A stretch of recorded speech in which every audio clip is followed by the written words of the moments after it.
Good evening, boys and girls, no matter where in the world you might be. Welcome to another live edition of the Highbury Squad. It's the day after the night before, but it is a brand new week here at HSHQ, which means a blank canvas.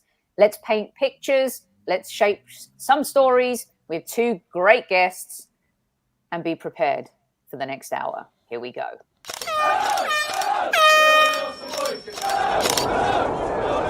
Mind the gap between the train and the platform. Please stand clear of the discussion doors. The next stop is Highbury Squad.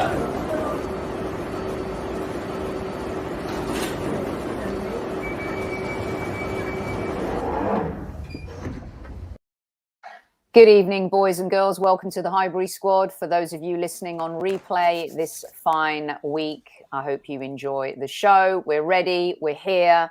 My podcast brother from another mother, Mr. Super Kev, Super Kevin Campbell.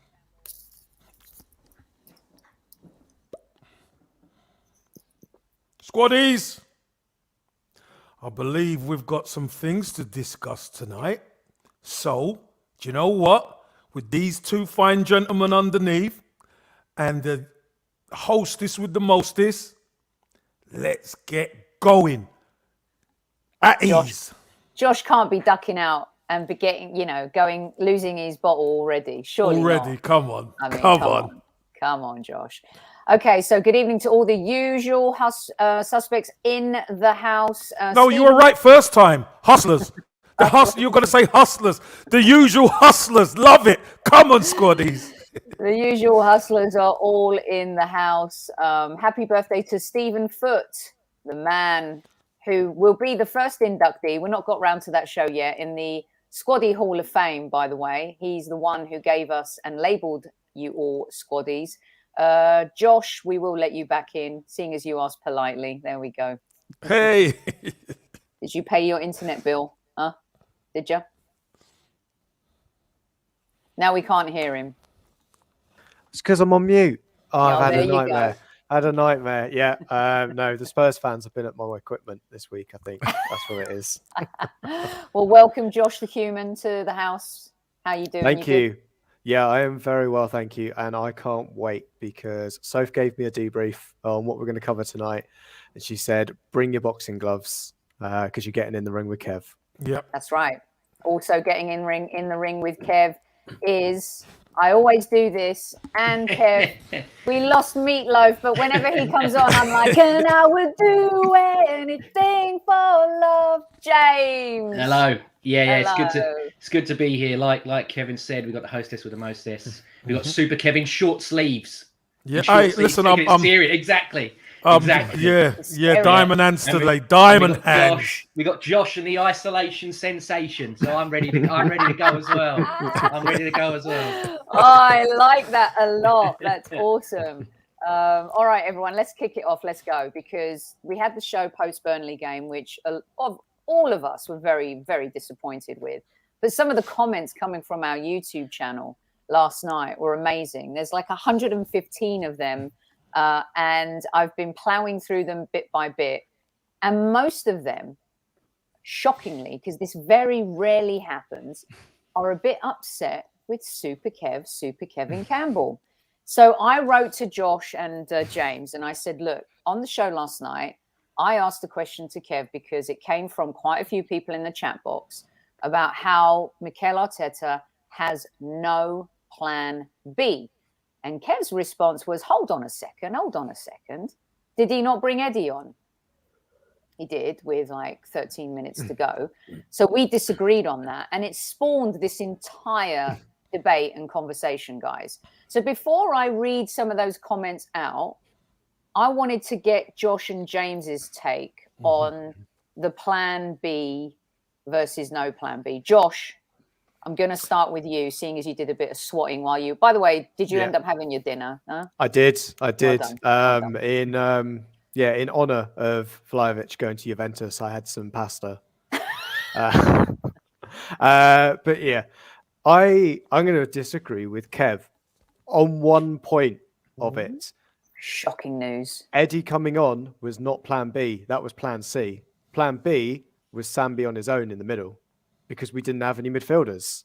So Arteta has a plan A. Plan A, we've seen it, is Xhaka and Partey. And for reasons which we've seen, they are both unavailable for this game, getting suspended. So Sambi was our only option. I think if El Neni's not at the African Cup of Nations with Egypt, then he's playing next to Sambi. And we're playing that too in that double pivot. Then we're getting the 3 behind and the normal lineup that we've seen. And that shape stays the same. What we've seen in the last couple of games is we've had to play Sambi on his own in that kind of single pivot, which just does not work for us. It didn't work for us when Arteta first tried it against Villarreal in the Europa League last season. And it doesn't work now. It doesn't work. Well, it didn't work then. It doesn't work now. But it's a personnel. It's the only options we've got right now. I think there were better options for how he could have laid the team out. But I do agree with Kev in terms of, does Mikel have backup plans? Yeah, we've seen him change the shape twice in that game. It's not necessarily the people I'd want to come on to change the game, but we're between a rock and a hard place right now in what we can take off the bench. How many players did we have that weren't straight from the youth academy, barely had first team minutes? Weren't many options for him there. So I think it was going to be either very route one with the substitution he made, or it'd be very creative and everybody would lose their shit even more. All right, before we swing it back to Kev real quick, James, your take. You both have also been a huge part of our tactical squad shows this season, and we've been so encouraged by that starting 11. Beyond that, it is a little bit shocking, and the talent pool does fall greatly. James, what's your take on the plan B versus no plan B? Well, I think for me, Kev's right, because it was unfortunately the best of a bad bunch. But it's how that plan B was executed, which is the problem. Eddie Nketiah come on and he made 13 touches of the ball. Do you know how many of those touches were in the box? 2. 3. He was primarily played on the wing. Why that is completely wrong, because for whatever we know about Eddie Nketiah, which is quite limited, we know that it's limited. We know that he might do something in the box. If it bobbles, if we get the right kind of delivery in there, he might do something. He's not going to do something out wide doing shuttle runs and trying to cut in and everything else like that. He's never going to be that player. And that was the problem. And then furthermore to that, Rob Holding starts staying up front, and we're playing hoofballs against Burnley. You're never going to win those headers against Ben Mee and Tarkowski. It was just silly. It was absolutely silly. And do you know what? If you have watched Arsenal for as long as the majority of these fans have watched it, when you saw Eddie Nketiah come on, you knew that game was going to be a draw anyway. You knew the minute that sub happened that we weren't going to get the win. But it was completely. I mean, Smith Rowe was in the ascendancy, and I know he's just come back from an injury and everything else like that. But you know, Lacazette normally burns out after 70 minutes, and you could have done that and tried, like I said, keep him in the box and keep a productive player. But yeah, no, we're at limited. We're desperate. We are absolutely desperate, and it was a desperation sub. And sadly, he's a player that people don't want at the club anyway, and he doesn't want to be at the club himself. Mm-hmm. And it was needs must. It was the best option out of a terrible options that we had. I mean, maybe one of these kids could have come on and done something. You never know. But again, you can't talk about hypotheticals. We're talking about what actually happened. And yeah, what happened was, what happened, sadly. Kev, what's your take on Josh and James's response? And some people are like, well, how can we have a plan B if we don't even have a plan A? And I think they mean that beyond the starting 11. What's your take on their responses to? Well, plan A is the first 11. Let's have it right. Plan A is the first 11. If that doesn't work, then you obviously have to go to a plan B. Like I said yesterday, and Josh said he thought it wasn't plan B, it was plan C. Unfortunately, Josh, yesterday it was plan B for us because we are so limited on numbers. Bringing Eddie on, an extra striker on the pitch, is going to ask different questions. So that was the only plan B we could do. In the end, yeah, we put Rob Holding up because we got desperate, as James said. We did get desperate in the end. And you know what? Sometimes it's not about actually Rob Holding winning the ball, James. It's making sure they don't punch it 20, 30 yards. Maybe we get a knockdown and we get a scruffy goal and score. So I understand all that. Unfortunately, Soph, the issue for us is this. We have left ourselves so short as a football club, as a squad. We've got, I think there was 5 players on the bench who had bottles in their mouth. 17 to 20-year-old. They had bottles in their mouth. And a rusk in their hand. It's Arsenal Football Club. It's not good enough, Soph. So... And that's not to say those players aren't talented. They're just not ready to come in and save the day yet. Sophie, look, if any of them had come on and done something, and it's brilliant, isn't it? I get that, and they're babies. But against a well-drilled Burnley side who defended very well, we were wasteful, but they defended very well. It's going to be difficult. It's difficult even bringing anybody on who isn't top class. So I get the argument about Eddie, but he's the only one on there who we really could change it for. Yeah, I mean, I get that. Absolutely get that. I want to get to some... Go on, Josh. I was going to say, the only other change I would have made, potentially, was bringing on Callum Chambers to play right back and moving Ben White into the midfield. I mentioned that and bringing that into bringing a 2 midfields in there. I thought Smith Rowe, he looked unfit by 60 minutes. You could tell he's coming back from an injury. He needs games. And maybe he's, COVID affects people in different ways. Maybe he was one of those that was caught with it as well. But I thought it was the right time to take him off. But whether or not Eddie coming on versus maybe, sometimes you need to bring a defender on to go more attacking. And I thought that was an opportunity to do that. Have 2 guys then sitting outside. And you don't need to worry about Burnley humping the ball up because you've got 2 screens. That was the big thing for me that I thought Arteta may have got wrong.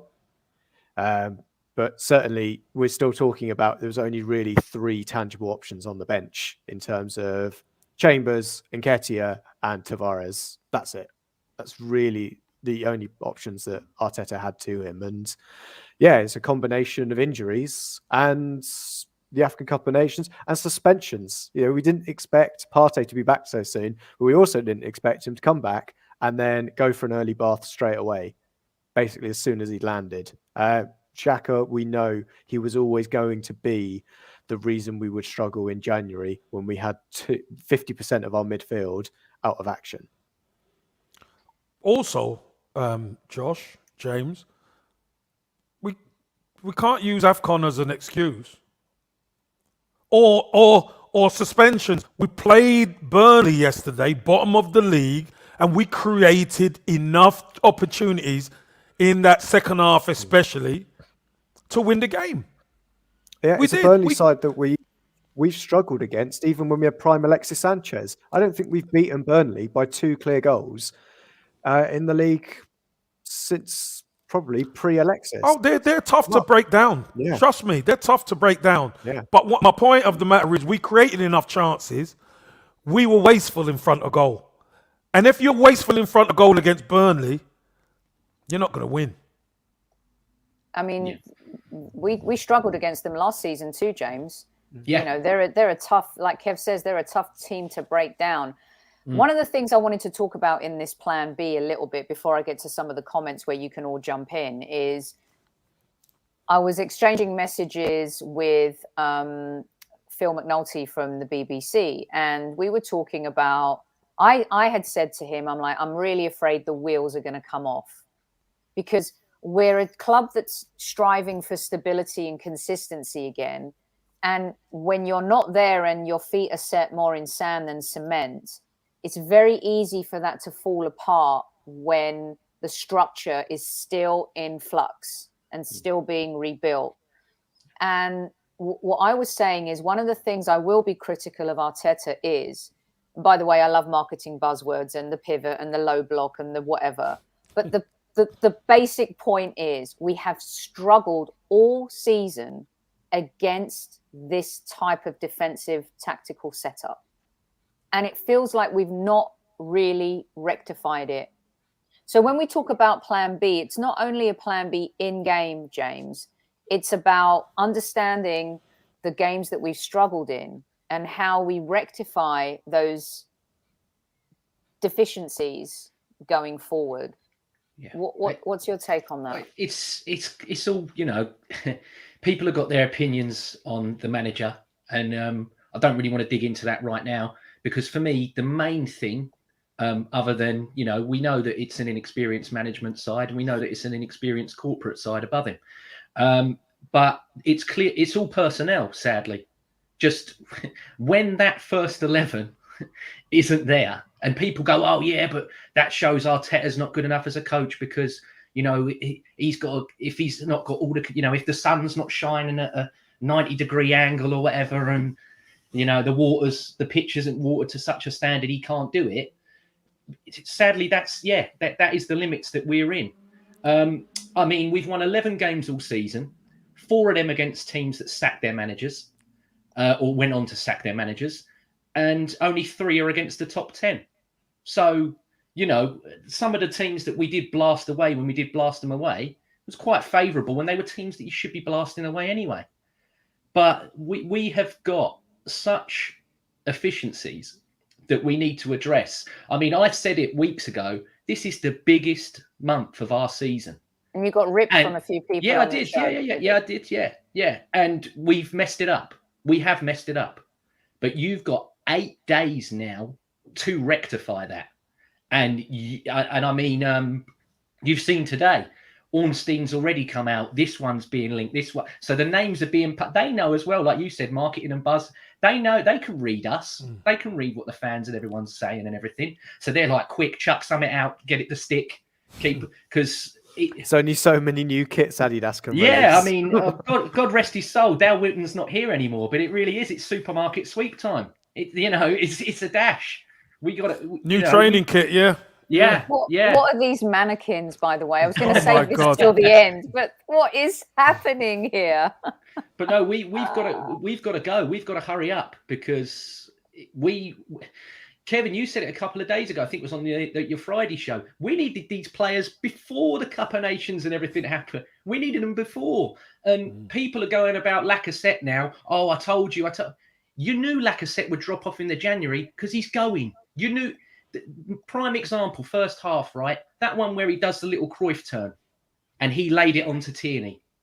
Years ago, he takes that in his stride and he smashes it into the back of the net. But you know now that part of him's like, I'm thinking about me as well. I'm not going to overexert myself in case something happens, because I've got to look after me. My interest is me now. So, and then you're bringing on another striker that's not committed to the club as well. It's a mess. It's an absolute mess. And like I said, we've got 8 days. And people are calling for Aubameyang, who's not committed to the club. Yes. Yeah, that's another thing. I think we're going to touch on that later. So I'll leave that one. I'll leave that for now. You know, look at this, guys. 22 goals in December, 1 goal in January. Yeah. And the difference is, we've said about other teams that we are competing against, right? So we've always said Tottenham, there might be 2 injuries away from struggling, Josh. Oblivion. Yeah. West Ham, you lose Souček, you lose Rice. You know, somehow they cope without Mikel Antonio, but still, you lose a couple of players.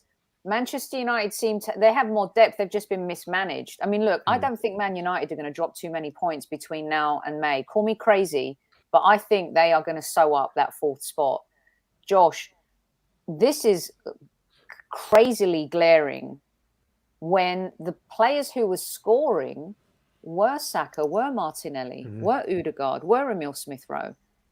So are you telling me that no Xhaka, no Partey, Ødegaard being the maestro and the orchestra of it all, is that why we've lacked scoring 20 more goals this month so far than we have done the whole of December? Yeah, I think it certainly doesn't help that we're missing, when times when your midfielders aren't carrying the team, which they kind of did in December, you hope the strikers are then going to come up with some goals or will score for some set plays. I think Gabriel's weighed in with a good number of goals as well. We just haven't looked threatening, or at least we haven't had the opportunity. Some of the games that we have played, I think Nottingham Forest, we could say we should have won that game. Liverpool, a great performance, I'd say, away at Anfield in the 0-0. But the home performance, not there. You could see one of those two teams had a COVID outbreak in the last couple of days or last week. We just didn't look at the races for that game. So I think there is something to show that we can all see what the missing piece of the puzzle is in terms of our goal scoring is a striker that can score consistently, but also if he's not in form, help his friends out creating chances. And it is coming to that point of we've been linked to all these names and we're obviously trying to accelerate the process of getting them in January. But are the fan base really going to want us bringing in a mercenary when we've got 3 mercenary strikers already at the club to try and aim for a top 4 position and end up with the same problem that we've had with them on huge wages and not being able to shift them? Or are we happy assuming that without a new striker, we can get Europa League, that's enough to convince Jonathan David, Alexander Isaac, Dominic Calvert-Lewin, any of the names that we've been linked with, then coming in the summer? I think there's only one of those names that looks at our position and thinks it's a step up for me. And that's Calvert-Lewin at Everton, because sorry, Kev, to your former club at the moment, they're in a big state of transition and there's a lot of unknown going on there at the moment. And it's an opportunity to, like we did with Atleti, with meeting Thomas Partey's release clause on deadline day, so Atleti couldn't get a replacement player in after screwing us over in the summer. We have to be ruthless. And that's a ruthless move, is going for Calvert-Lewin at Everton. Okay, so we're gonna touch on some of this stuff in a little bit, because this all goes to the plan B as well, Kev. Because unfortunately, when you don't have a squad depth, it's difficult to not only execute your plan A, but it's hard to find what your plan B is. So I'm going to read some of these comments to you from yesterday's show, and I want Josh and James to weigh in as well. And I'm going to read the good, the bad, and the ugly, as you love, and you don't care. You want them all, right, Kev? Of course. Okay. So get ready, lads. Get ready. Okay, here we go. Kev needs to chill out. He will not listen. A proper plan B would be to take a defender off and put an extra attacking player on.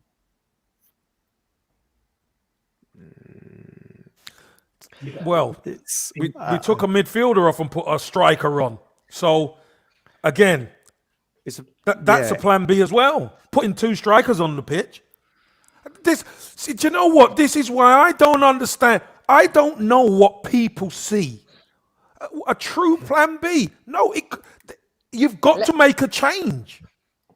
Kev, this is from, by the way, I forgot to read the name out, but I will credit them in a minute. This is from Anubis. Kev is just playing dumb now. If you bring on a striker to play on the left wing, a left winger was playing is not a plan B. The shape and tactic of the team did not change. Arteta was just hoping that Nketiah would play better on the wing than ESR did. A plan B would have been going 4-4-2.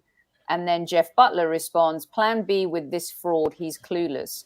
If we were a big club, get rid of this arrogant man. You see him on the touchline waving and pointing this out and that out. I've never seen a manager do this. He's clueless. Which arrogant top-level manager would they like to take over? Because that's a newsflash. All top-level managers are arrogant. All of them. But they warrant being arrogant. Like the arrogant Pep, arrogant Klopp, arrogant Conte, arrogant, they've earned the arrogance. I mean, Conte's at Spurs now. That's not an arrogant move. No, but That's a he's step earned down. he's a step down Yeah. in the club he's chosen, but he's earned the arrogance considering what he's achieved in football. Certainly in league, yeah, I'll give him that. Yeah, but bringing on a striker, the striker has different instincts to Emil Smith Rowe. Wherever he's played, we played Aubameyang on the left-hand side. I'd look at Eddie when he came on against Everton away. And he done very well. And chances. should have won the game for us. So, again, all this talk about Eddie coming on and all that, there is no one else. Seems like this is from Kurt Wagner. Seems like KC took the bad performances of the team out on the viewers. Not good to listen to. If I wanted to hear somebody shut down others' opinions, I'd just load up a video from AFTV in 2019. Shutting down people's opinions. That's a red card. Shall I give him a red card? No. Don't give him a red card, because one thing I don't do is shut down people's opinions. No. But if somebody says to me something that isn't right, not an opinion, but isn't right, that's why I'm on here. I'm on here to open their eyes and explain why. Hence why Eddie coming on was plan B for us. It was. You might not like it. I didn't like it. But it was plan B, because that's all we had. Here's one from Johnny Newman. And that's not your fault. Well, that's not your fault, though. I mean, none of us like, if you ask, 100% of the fan base, they don't like that as plan B. Yeah. But sadly, that's, if you could have brought Mika Bereth on. We've seen what this guy's doing in kiddie football. You could have brought him on, and it's hypotheticals, like I said earlier. But then again, he might have got battered by all that. Them big, strong Burnley blokes. I mean, one of them should have been sent off anyway. They could have kicked seven colours of crap out of him. Westwood should have been sent off. And then what does that do? What you bring on? It's a toxic atmosphere anyway, because we're drawing at home to Burnley and nobody likes it. You might have killed one of these young players before they've even got going. Johnny Newnham. Look at Patino versus Forest. Look at Patino versus Forest. The flack that kid got. It wasn't his fault that he wasn't no good against Forest. He wasn't when he came up in his previous substitutional role. He was surrounded by our best 11. Yeah, and it was and the team was flying. We were goals up. Exactly. 4-0 up. Yeah, exactly. Yeah. But I mean, and the opposition was Sunderland. Yeah. Let me get through a couple more. This is Johnny Newnham. No relation to Newman in chat. Why is Kevin Campbell afraid to point out Arteta's obvious mistakes, always making excuses? There was no plan B. I'd go in for Kevin and say, what is someone's assumption that a plan B is? Is it a big, tall striker? Is it a head on a stick? Is that a plan B? Because that's what it isn't. It can't be. Because we haven't got one. Exactly. It could be a plan B, but it's not, because unfortunately, Eddie Nketiah need to stick him in the Miracle Grow. It's the only way he's going to get up to 6 foot and be a big lumping striker we can knock a ball into. But listen, let me just tell people this. Plan B doesn't have to be a big tall striker. Plan B can be to change the dynamic of your team. By bringing on an extra body, by bringing on an extra striker, by bringing on a bit more speed at the top end of the pitch. We know Lacazette ain't going to run by anybody anymore. So when you bring maybe Eddie Nketiah on, we saw him actually take Tarkowski for a run. Smith Rowe done it, so maybe Mikel thought, you know what? That's where we can get in. We could get in down that side. And Eddie did get in once down that side. But people seem to think they know what they're talking about. And they don't. They don't know what they're talking about. And they have an opinion. I get it. But when you're talking football with an ex-professional who's played and been involved in a lot of plan A, plan B, Bs and plan Cs, sometimes tweaking of the system is the plan B. That's all I'm saying. I'm going to read another one from Daniel Bakar. What plan B, Kev? Listen, I respect you so much, but come on. Eddie came on to replace Smith Rowe. Yes, he's a striker, but he's playing wide. If he was to bring Eddie, then go 4-4-2, then it was like a swap for swap. Eddie's the most likely to come on. He took a chance. So whether you want to call it a plan B or not, I don't think you actually can. And trust me, I get your logic, Super Kev, but can you really call that a plan B when there was no formation change to it. It was like basically putting Eddie on as a striker. I think I've just answered that before. So the key is, and this is what you must understand, people. When you look at the opposition, putting Eddie up top against me and Tarkovsky, I know who I fancy.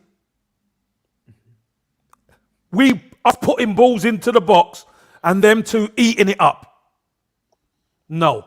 How do we get Eddie on the ball? How do we get our players to be in races against their two centre halves? Where are we at our most dangerous? We were at our most dangerous getting around the outside on that left-hand side. That's where we got most of our joy. That's our plan B. Well, bringing on another player who can get down that side. That's all. So whether it doesn't have to be a formation change. It could be a personnel change, as James mentioned earlier on. That personnel change is so important for us. Well, I got killed for giving Emile Smith-Rowe 5.5 from a few people. So, Gary says, I'm so fed up. I don't know how much more my heart can I gave take him a 6. You did give him a 6. Jacob stood to the defense of Sambi because so many people in chat yesterday were talking about him going and hiding a lot, which I want to get James and Josh's view on next. I wouldn't say Sambi hides a lot, but this wasn't the first time he doesn't get in front of the player between him and his teammate with the ball, whether it was Holding, Gabriel or Ramsdale. Kev and I last night, boys, were talking about how Sambi's not been set up to fail, but with him being young, and we protect our young players and we support them, but not knowing, like 1 week he's playing with Xhaka, 1 week he's playing with Partey, then Odegaard's going into a more, withdrawn role, deeper role. What's your take, James? I'll start with you. Well, he has to change, per whatever game he's playing, he has to change what his role is. We signed this guy with the knowing of that he's more of a box-to-box type player that likes to get on the ball, spray it around a bit and help control.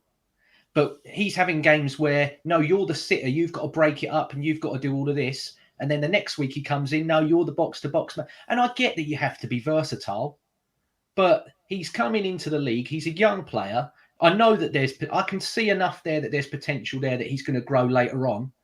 But he's got to, every week he's got to change his whole game of what he's doing because of just, like I said, it's an absolute mess. And you know what? It pains me to say it because when we signed Thomas Partey, I was really excited. And I still think he's a great player now. I really do. But you can't trust your two senior centre midfielders that you've got. You can't trust them. And that in itself is, I mean, we're already in a pandemic, but that's a pandemic on a football level, that you can't trust your two central main midfielders. And we keep going on about how you need that starting 11. It's so important. When you've got them two making the decisions that they're making, you've got one that isn't consistent enough, and you've got another one that basically has more cards than Clinton's. What can you do? What can you do? And I'll go back to it again. This next 8 days, you have got to go, Mikel and Edu. You've got to sign a man, not another. I know we're going for this whole youth policy, and I like this youth policy. But you need a man in there. You need, theoretically, like a Bissouma, or a Jorginho. You just need someone that just shutters. There we go. I'm locking it down. You're not coming this way, but I'm going that way, and I let the others do what they need to do. That's what we need, because at the moment you got these people that are consistently inconsistent, and like I said, you got a walking red card. Josh, what's your take on the Sambi situation? And I don't want to call it a situation because, I mean, look, he's been here 6 months. I mean, we defend a lot of the senior players, and Sambi's kind of been thrown into it. Good evening to all 350 of you in live chat this fine Monday. Don't piss Kev off anymore. You know what to do. Otherwise, I'm telling you, you thought that, he's broken necks before, but, it's just going to get uglier, isn't it, Kev? Big time. Josh, what's your take? Yeah, I mean, I agree with Gunnar Rose. The comment you just put up at the moment is just he is doing what he's being asked to do. He's the reason he's on his own that we've seen for the last couple of games is, as James has said, is Xhaka and Partey haven't been available. I think if there was another midfielder available at the club, he would be pairing them in midfield and would have done for the last couple of games. From what I remember when Sambi joined, is he said he likes being a number 6. And if you're going by continental, it's the kind of the role he was doing, not going past basically the halfway line, is sitting there dictating play. And I know people will go, oh, well, it's Burnley. They're not that much of a threat on a counter-attack. I mean, they were towards the end of the 80th minutes when we were throwing bodies up there. Sambi needed to sit. And who was he going to go and join in the attack with? Odegaard, ESR, Saka. We had enough creativity behind the striker to not really need another player joining that attack, or at least the players behind Lacazette needed to mix up what they were doing in terms of someone running into the box late. That was one of the things that frustrated me so much about that game. Is I know Lacazette should have finished that chance where it just goes wide at the post. But where's Saka? Where's Smith Rowe running to the back post? Because they know, unfortunately, Laka's not having the best season right now. But even if the goalkeeper gets a touch on that, there's an open goal for them. And it's that instinct that's missing. And that's not necessarily a personnel issue that we can go, we need to buy someone for that. That's just about, it will come in time. You know, that instinct will come. We've seen it. Smith Rowe has had it. That's why he's got 8 goals this season in the league. It's because he's anticipated stuff, got to the back post, played off those rebounds. And that's the kind of thing that I think was a bigger issue rather than Sambi being on his own in midfield, which I think is no fault of his own.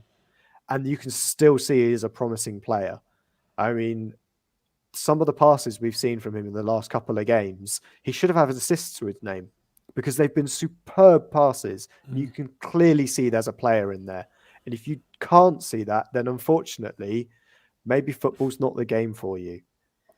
Okay, so for the last 25 minutes of the show here, very well said.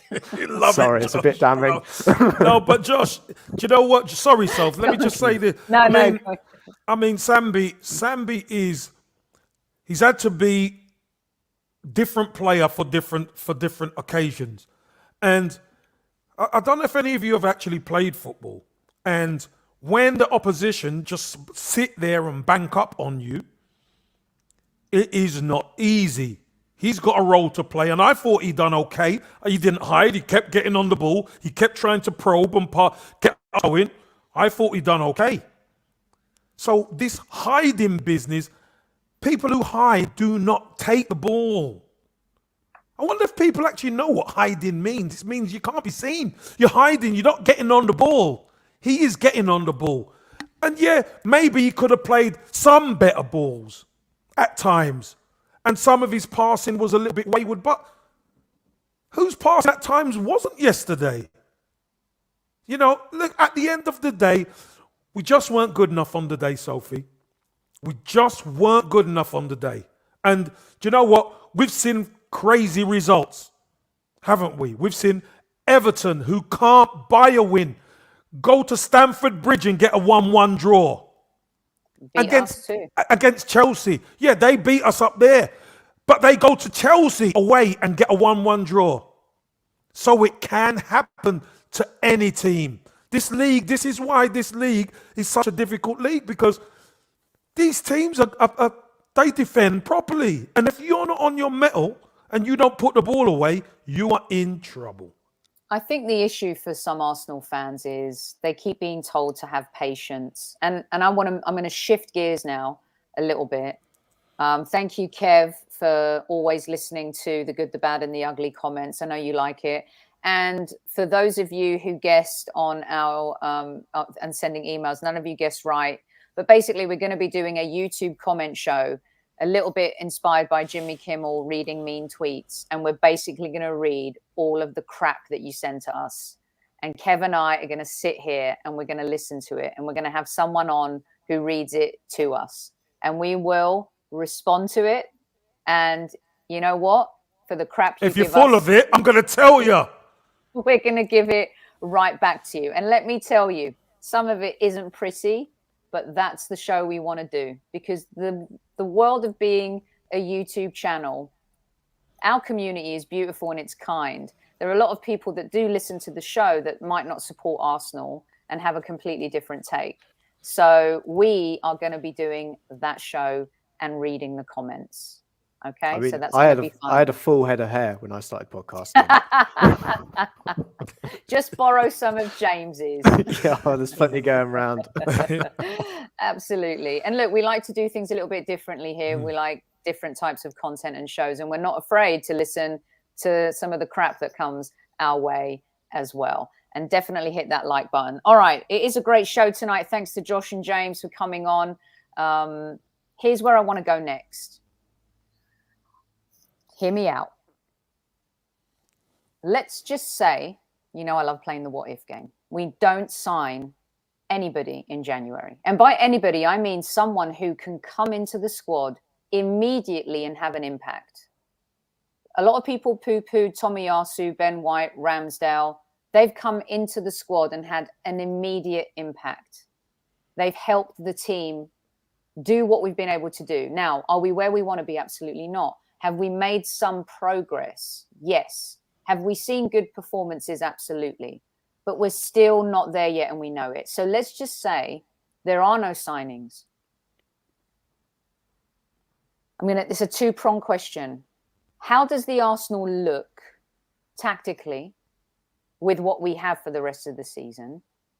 And secondly, do you give Aubameyang and Pepe another chance, considering that we might struggle? And if you can pull something out of them, and there could be a second chapter to this, what has become a tiring story for both, especially for Pepe, considering he is having a good AFCON, what would you do? James, I'm going to start with you.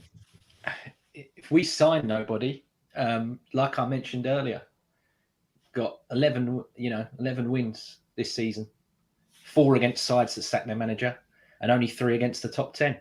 So it'd be more or less the same of what we had already, because we need to add personnel desperately. So I am not confident at all with what we've got, even coming back from AFCON, that it's still enough to get us into the top 4. And the second question, I would reintegrate Pepe, because Pepe, even though he's another one that we're potentially probably going to sell in the summer, he's committed for now. And for me, Aubameyang's finished. Aubameyang's finished at this club. And also, there is mitigating circumstances with Aubameyang, not just with us, but also with his international team. 2 players get sent home with heart conditions, suspected heart conditions. They both come back, and both their clubs say that's fine. And they also say that their heart conditions from, COVID.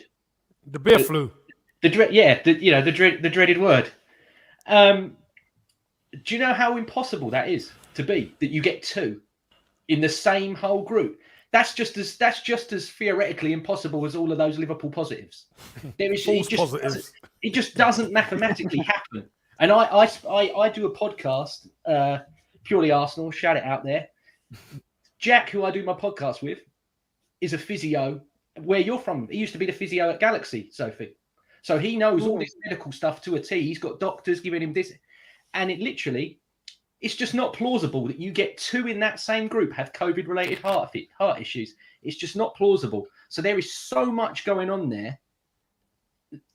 For me, I'm like, you've got to get this guy out of here. You've got to get this guy out. Whoever wants to take him for however much money, you've got to get him out of here, because he's not the answer, I'm afraid. And you know what? There's other channels that say when you say stuff like this, it's a race thing, right? He could be white, he could be Asian, he could be black, he could be green like Yoda. He's just not good enough. It's nothing to do with his race. And you know what? It pains me, because I saw this guy come out and do an interview saying, there's people out there with statues. I want one. I want to score goals for this club. I want to be a legend of this club. And he goes out with a whimper. And I feel a little bit sad about that, And again, he had to sign him on that contract because that week that he done what he did, he was the best thing since sliced bread. But sadly, Kevin, I've heard you say it, sometimes in football, it goes wrong. And to be fair, I couldn't see that decline coming from that week. From last season, I'd have been going, right, sell him now. There was a decline last, and I would have got rid of him this summer, personally. But it's just taken a bit longer. But yeah, he's Pepe, yes. Aubameyang, no. I think not for us. I'd like to see him go somewhere else and score some goals and be happy. But for us, no. Josh, what's your take? I would agree with James in terms of not reintegrating Aubameyang. That ship has sailed, unfortunately. What were we going to be bringing back for? The 4 goals in 14 that he'd scored up until then. This is a guy that, unfortunately, he's lost his shooting boots. And I would have hoped that if he'd kept his discipline in check and went to the African Cup of Nations, that's what I thought he was saving himself for. Why he was playing within himself was probably his last chance of an international tournament where he could bring and carry a team, because he may not have that in a couple of years' time, to bring Gabon through to the to maybe winning some silverware for his nation. Following in the footsteps of what his dad did when he was captain of the Gabon national team. But unfortunately, him and Lamina were caught partying the night before, and it's unfortunately he's made a rod for his own back, and I think it would cause more damage to the team bringing him back in than it would just keeping him sidelined. Pepe, on the other hand, I was reading on Gunnerstown for Dave Seeger this morning about Pepe potentially coming in and being that option for a striker for us. Talking about a plan B, plan C, instead of Eddie Nketiah, I think I prefer to see Pepe coming on into that striking position if we can't get anybody else. But I think it then puts a hell of a lot of pressure on the summer and then getting that striker we need. Because every man and his dog knows Arsenal Football Club need a striker. And so we know what it's going to be. Prices are ramped high. Agents are going to start talking, making sure they squeeze every last dollar out of Arsenal. And whilst I'm not necessarily that bothered about how much money, and if, Kroenke can find the bottom of his pockets, then hopefully he'll bring some money out of them. But seeing what the Rams did last night, maybe, a long-term project is something KSE can deliver on. Guys, I got a question for you two. What makes you think Pepe can play as a number 9? Well, I've not said in the Premier League. For me, sorry, I'll let you, because Josh, you said you go first. Yeah. You said you would play him as number 9. Yeah, it makes more sense. Do I think he could play as a number 9? I don't think he could play there as a long term. What makes you think he could play as a number 9? Because at times he has struggled wide. So what makes you think in more traffic that he'll be better? So I think in terms of stature and being closer to goal, and we can see when he's out closer to the penalty box, he's quicker to get the ball out of his feet and take a shot.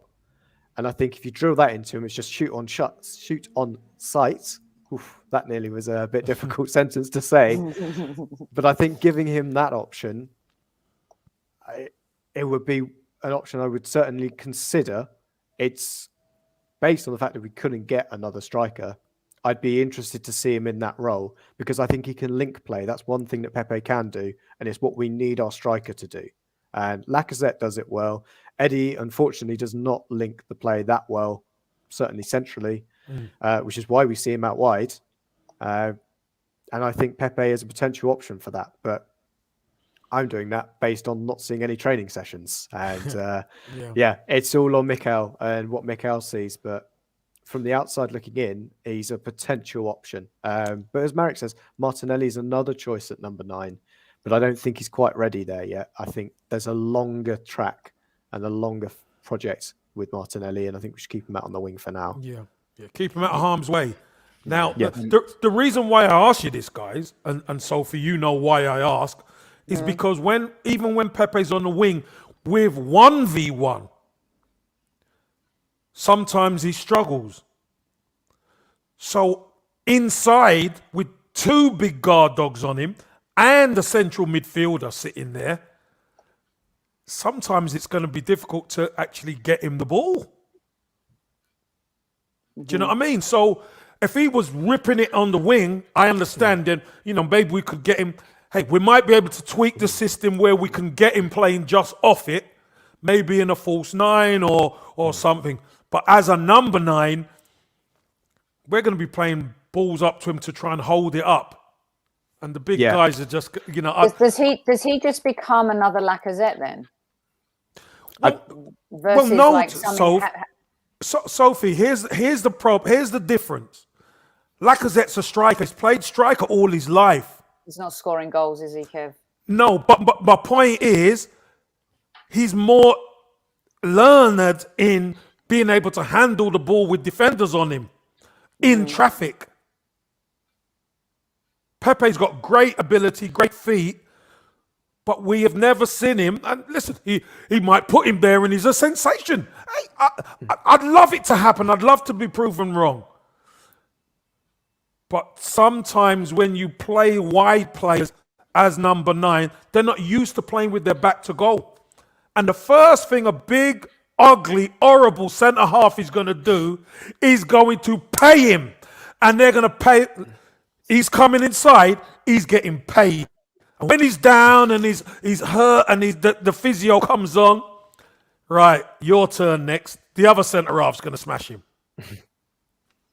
Yeah. James, were you thinking the same thing as Josh and Kev on this one with regards to Pepe? See, I don't think he's a number 9, but I would reintegrate him because you're running Saka into the ground again. And as an option on that right-hand side, you've got Nelson out on loan. You're not, as far as we're not looking at a wide player now. Potentially probably will do that in the summer. So with what we've got, I would be playing Pepe because you got a clinically bad lack of threat there at the moment. And if you have a team that's thriving and you have a team that's doing well, Pepe can get on board with that. If you want to bring him on, he might change something. He might do.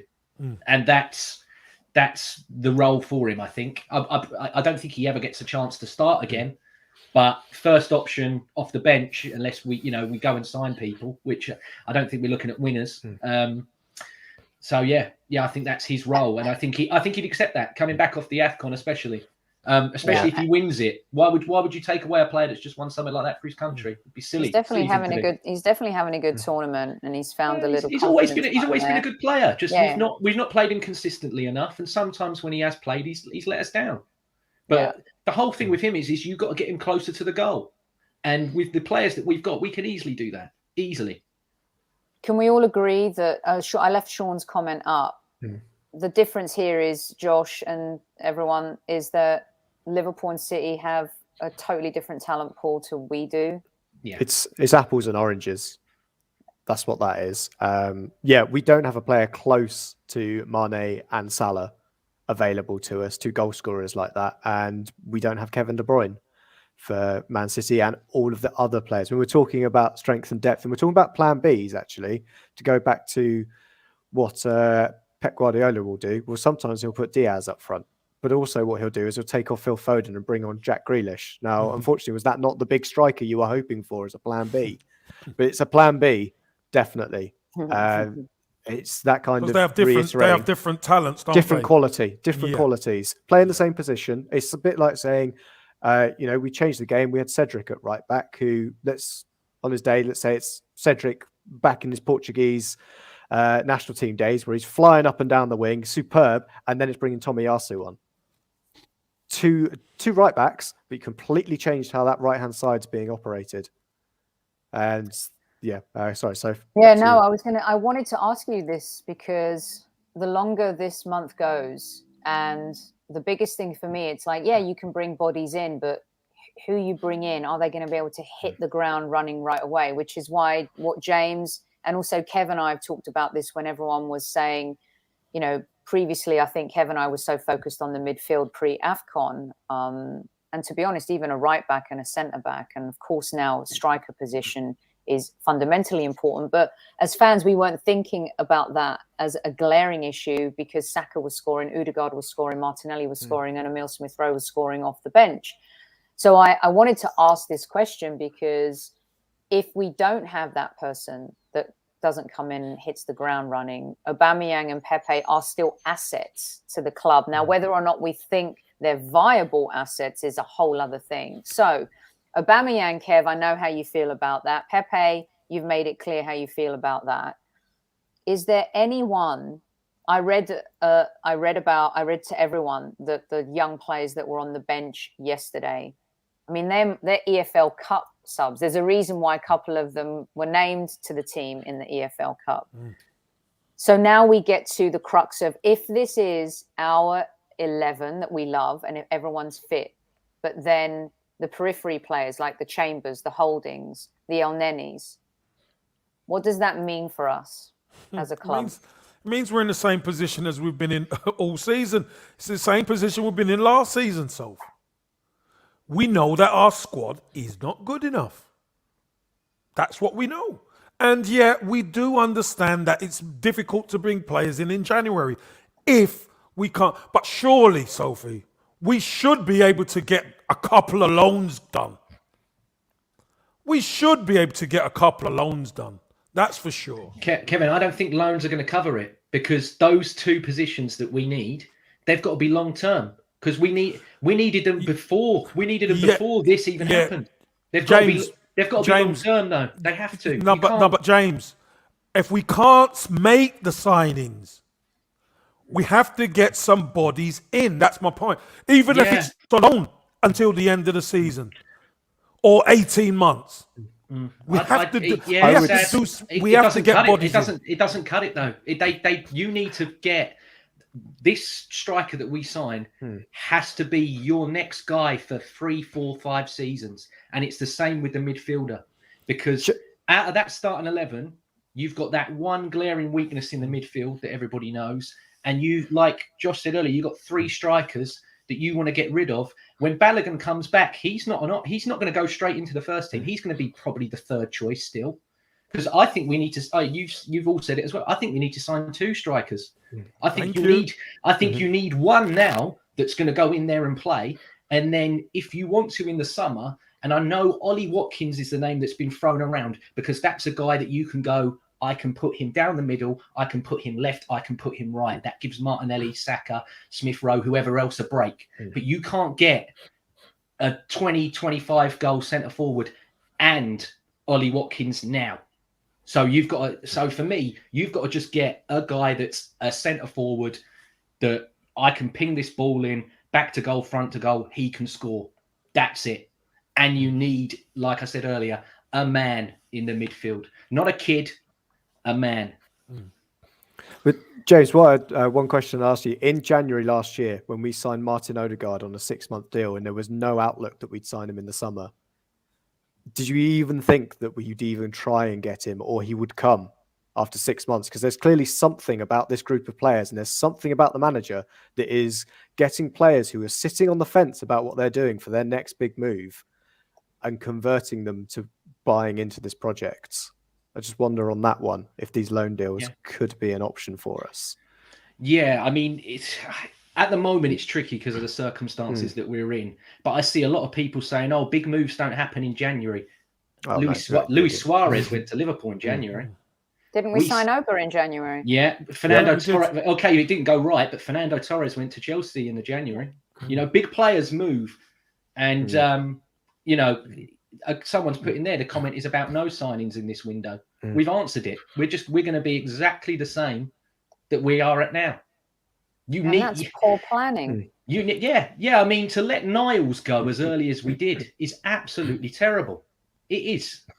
But like I said earlier, you've got 8 days to mop it up, and you need to. They'll make some signings. They've got to. They need to. Yeah, they've cleared the decks. Well, that's it. Yeah, it indicates that something's happening. If you get rid of all them wages, and there's talk of Leno going, Aubameyang going. If El Neni gets knocked out on Wednesday, he might go as well. Zlatan, well, look at that. I tell you, let me tell you. He'd do a job. I tell you that much. I put it up for a reason, right? He'd do a job. I He'd tell you take that. I know it might be mayhem, but let me tell you, it will be a fun ride for 5 months. We will have the time of our lives. He will give the best sound bites to the media you could ever imagine. I covered him, and I was so lucky to have had him here in LA when he played for LA Galaxy. The dude is an epic human. I'm telling you right now. His teammates may not like him all the time, and some of them had harsh words to say about him when he left. But a little bit like Ronaldo, he doesn't care. He wants to win. Mm-hmm. He wants to be the best. He wants his teammates to be the best. He takes no prisoners. And a little bit like Cavani going to Manchester United. That was a good move. Cavani's been good for Manchester United. Kev, I do not hate this concept, but why would he leave Milan when they're on the teetering on that Champions League spot and where they're at right now in Syria? He wouldn't really, because he's making a difference over there. Epic. But you know what? Somebody like him coming in, somebody you could bang it up there and he'd knock centre halves about and he'd get hold of the ball and he'd make our young wide players better. That's one thing he will do. He'll make Martinelli better. He'll make Saka better. He'll make Smith Rowe better. He'll make Ødegaard better. Sambi better. Because they can trust him. They could give it to him and he'll get it. So that's what you get a genie in midfield and you get someone like a Zlatan. That's what I'm talking about Josh. I know you want to jump in. Immediate impacts. We're not going to, I know James said our guy up front. That guy up front, that might take a summer deal for that to happen, to get our striker for the next 5 years. But we can't. Yes, Sophie, we can't do that at the moment. That's what I'm saying. You can only go short term for one of those positions. You cannot go two. You cannot. We all want the striker and the midfielder. That's what we all want. A right back and a sub goalie and whatever is a bonus, and a centre half and a winger is a bonus. Are like the right back and the centre back. Those are but you cannot go for two loanees. You can't. You can't do it. It's silly. Why not? Why not, James? Why not? Because it's too short term. The whole ethos of this club at the moment is you're telling me that you're buying young players to develop for the future. And then if we're going to go back to that approach of the Willians, the Cedric, we can't go back to that again. So James, do you agree that we're in desperate times? Yes. So desperate times deserve desperate measure sometimes. Yeah, but not too low. You can't do that. That's your opinion. I just think we need the bodies. We've loaned out players. Why can't we loan them in? Because we've got to go long term in at least one of those positions. We have to, because the deficiency, the evidence is glaring. It's staring you in the face. I think striker. I don't think we can get striker long term in January. I don't think anybody makes that move. No. What we can do, and I'll move away from the Swedish egomaniac and bring it a bit more Arsenal, and I'll give you Davor Suker. That was a player, old player in his time, coming in, and he was there to help the forwards. When he came in, maybe didn't necessarily be the striker we were hoping for, but he was experienced.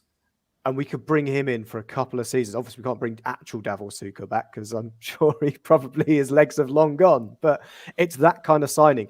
18 months, we're going to need somebody like that because whoever the star striker is that comes, they're going to need some respite. And we've already said we need to get 2 strikers in for next season. Why can't we get one of them in January? It doesn't have to be the star guy in January. It could be that Davor Suker that comes in and then the Thierry Henry or the Kanu comes in and supplements him. But we definitely need a body right now. And if it's somebody that comes in and, you know what, I'd happily take an older experienced striker on a no obligation 6-month loan.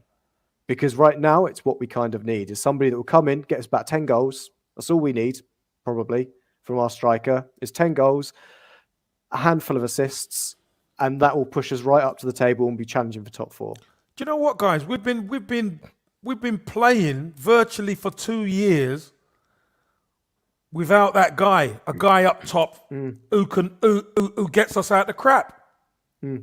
Really? We sold him to Chelsea. That was it.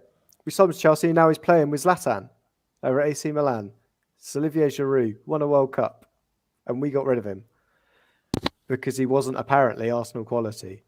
Maybe it's because we've dropped He's to his very level. underappreciated. Very Did underappreciated. you see? We Sophie and I mentioned Tammy Abraham. Yeah. He's got We're too snobby. He's got 12 goals in his last 12 games, hasn't he? Scored another 2. Was it yesterday? Well, He's Kevin, playing very well for if your old club take Jose, you might want to come home. Have a word with your Everton lot and ask them to appoint Jose. I don't think that's happening, mate. Hey, they've got enough problems up there without Jose. I'm telling you. Yeah, I know. And I tell take you, the hit Kev, for the blue side for a bit, and then we're going to have some fun. Is that all right? Jeez. Tammy Abraham would have been on the end of some of those 31 crosses that came in against Burnley the other day. Yeah. I mean, sometimes as a club, we're very snobby. You know, we're not going to sign the Ivan Tonys this window, the Ollie Watkins. Those aren't happening. Do you think Steven Gerrard's going to let Ollie Watkins go right now? No. He said he wants to buy. So he might sell somebody else to strengthen elsewhere. That's a big loss for them, though. Yeah, I know, but you got to remember, he was talking about how he wants to get a Basuma and those lot in, and he needs to free the money up somewhere. We're desperate. He knows that he can go to Arsenal. If you want him, you've got to pay me 50 to 55 million quid for him, which is way over the odds. But like somebody said, earlier, desperate times call for desperate measures. Whoever we're going to buy, we're going to overpay for. I mean, I like Calvert-Lewin. But do I think Calvert-Lewin's a £55 million player? At the moment, hell no. But that's the price we're going to pay for it. I believe we're probably going to sign Calvert-Lewin. He couldn't finish his dinner at the weekend. Oof. I know, but he's only just come back from injury. He's been out a long time. But that's the other thing. He's been out a long time. And he's just starting to find his feet. I'd rather have had Tammy Abraham than Calvert-Lewin. Oh, so would I. I don't think Chelsea weren't selling. Chelsea weren't selling to us. Let's put it that way. They weren't. Unlike us, right? Yeah. They're too smart. Well, this has been an absolutely brilliant conversation. Brilliant with these guys. All night, Kev. Brilliant with these two. Yeah, great. And the chat room's been on fire too. Some really great points coming in, and appreciate each and every one of you joining us. Remember, please do kiss, lick, like, tell them, nut it, butt it. What's the line, Kev? They mash it up in there, brock it. Don't break it, brock it. That means you can brock it, hit it hard, and make sure the like registers. Like Vinny, do what Vinny's doing. There you go. Uncle Josh's head there, Vinny. Go on, get it, get it. And if you don't, we come in strong like this. I mean, let's just You're dealing take your with head the off if you don't do brothers it. Here. Brock it up. Yep. Brilliant, absolutely superb stuff. We return tomorrow for a different kind of show. We're going to be joined by two of our squaddy OGs. We're going to be joined by Rich and Universal Greek for a trip down a memory lane show. And let me tell you some of the pictures and memorabilia and stuff they have sent my way for tomorrow's show for an intimate conversation with Kev about their fanship and how long they've supported the Arsenal. Seriously brilliant stuff. You're not going to want to miss that at 8:00 tomorrow. Looking forward to it tomorrow, Soph, I tell you. Join us for that. In the meantime, Josh, tell everyone where they can find your greatness. You can find it at A Burkamp Wonderland, the podcast, or you can also find me on Twitter at JoshTheHuman23. And James, who will always do anything for love. Where can we find your beautiful dulcet tones? Sorry, I'm just getting shocked. I got a 9 off Newman. I can't believe it. I mean, it's like that's you got to remember, Newman is class, but he's crazy. Yeah, and I got a 10 there as well. I'm happy with my rating. Well done.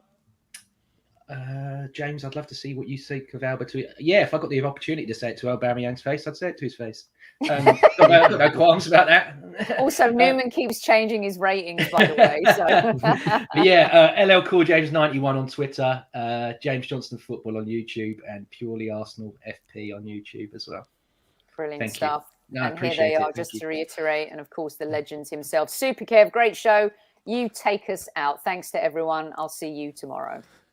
James, Josh, always a pleasure dealing with you guys, speaking to you, listening to your opinions, etc. Really good show today. Hostess with the mostest, so thank you for another Monday Madness. And thanks for reading out all those comments. There's more to That's come, what it's Super. about. That's what it's about. Monday Madness. And you know what? Thanks to you, squaddies, and everyone who's going to be watching this show. We really appreciate your time, as always. Put the comments in. Do you agree with James? Do you agree with Josh? Do you agree with myself? You might think we're absolute deluded. You might agree with Soph on everything. Leave your comment. And you know what? We love you guys. I say, have a lovely evening. Take good care, squaddies. And you know what's next? At ease, squaddies.